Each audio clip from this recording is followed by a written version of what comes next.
Motorcycle update. I finally get to show you the Kawasaki KLR sitting in the barn. Here it is. It's a beaut. No, I know it's not beautiful. Honestly, it's worth about nothing, and it's a junk bike with no engine. So this is an 84, 85 Kawasaki KLR 600. This is prior to the 650. They only made these bikes, I think, 2 or 3 years. It's a cool vintage retro long suspension travel bike from the 80s. Surprisingly lightweight. It's a tall, big bike, but there's actually a lot of aluminum in the frame. And this doesn't weigh much. I think it's only 350 pounds maybe. So really cool bike. I got it for free because my uncle is very courteous to me, and he's in his 80s. He doesn't really ride anymore. The timing chain tensioner let go, and it actually destroyed the engine in this bike. So the engine locked up, it destroyed the head, damaged the piston, damaged the valves, needs an entire rebuild. The problem with this bike is it's difficult to find parts for the 600 because not everything is interchangeable with the 650. It's also expensive when you do find the parts because it was such a limited run of 600s compared to 650s. This is, I think, 40-ish. Yeah, this is over 40 years old now, and they only made it for a couple years. I could swap a 650 engine on. I have found documentation of people doing that, but it's actually difficult because the suspension mounting point on this bike relies on the engine. And from my understanding and research, the 650, they changed that, and it does not rely on the engine for its pivot point on the suspension. So this needs extensive frame modifications in order to put a 650 engine in it. So it's not just a plug and play swap to put a 650 engine in, so I'm kind of stuck. I priced it out, and for me to properly rebuild my engine, it's going to be over $1,000, maybe $1,500. It's not worth it. Basically, looking around, I can get a 2010 to 2012 range KLR 650 for less than $3,000. I found some of them for $2,500 with about 10,000 miles, and in my opinion, I would rather buy one of those bikes than to spend that same amount of money into this. The reason I'm not giving up on this yet, though, is because I'm open to engine swap ideas. It's technically a complete bike, and the title is in my name, so that's also, a big benefit when you're talking with an old machine like this. So he tore it apart, and we've been discussing engine options. So I am actually considering doing some sort of utility engine swap with a belt drive. Now, I know some of you will cringe at that thought, but I'm building this bike for myself and no one else. And I like scooters, I like belt drives, I like mini bikes and go-karts, and I think it'd be cool to take a completely valueless KLR that's destined for the scrapyard and swap in some sort of flathead utility engine or V-twin utility engine with a belt drive system, no gears, and just make an entire subframe for an engine like that.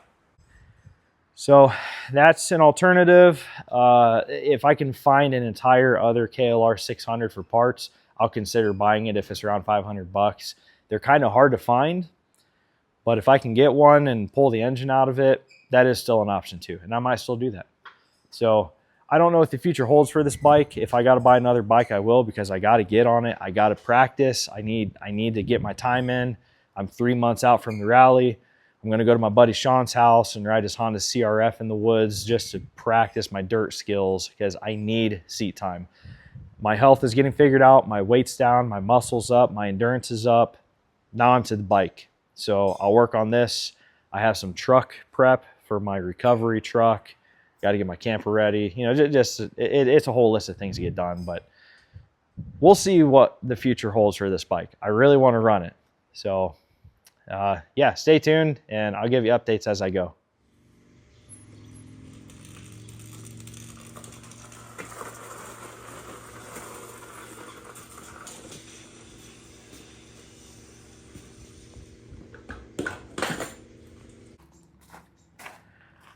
So guys, things are escalating. As you can see, I've got this wonderful motorcycle on the trailer. I have a little bit of explaining to do. While I unload this, I do got to save my wonderful 7-year-old daughter. She's behind the camera. In this life journey, as I'm trying to get healthy and be better in life, I'm trying to do more with my kids and include them in on the things that I do. And my daughter seems to like making videos and watching YouTubers, so she's behind the camera. This is a complete abomination of a motorcycle that is horrible and needs scrapped, but this has some excellent parts for me to use on my rally bike. The last video entry I did, we were discussing different engine options. After a week of, we'll call it stress shopping, my friend Adam helped me find a parts bike. Not just one, but two. So let me roll this into the garage and I'll give you an explanation as to what we're doing with this rally bike build for the 24 hours of Appalachia.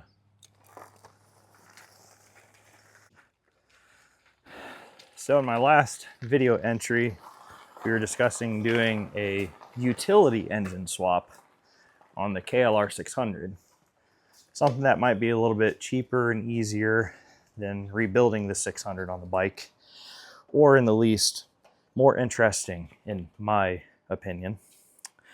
But after doing some research, my friend Adam and myself were looking and decided to just see what kind of bikes would be readily available, affordable, and a good option to swap the engine onto this KLR. So after doing some looking, Adam suggested a Honda Rebel 250. I looked at CBR 250s, and I also looked at Ninja 250s. And we decided to go with a Ninja 250 parallel twin, similar to modern dual sport motorcycles, and something high revving, 12,000, 13,000 RPM. And you know, this is sticking with the Kawasaki brand. That doesn't bother me too much, normally sticking with the normal brand, but a Honda single cylinder would work. A Kawasaki twin cylinder I think would be fun to build a little 250 high revving adventure bike.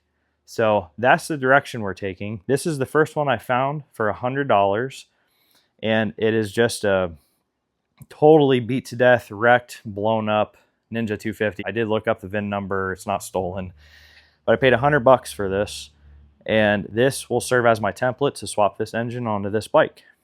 I did buy a second bike that's in better condition than this. Let me roll that in the garage and show you.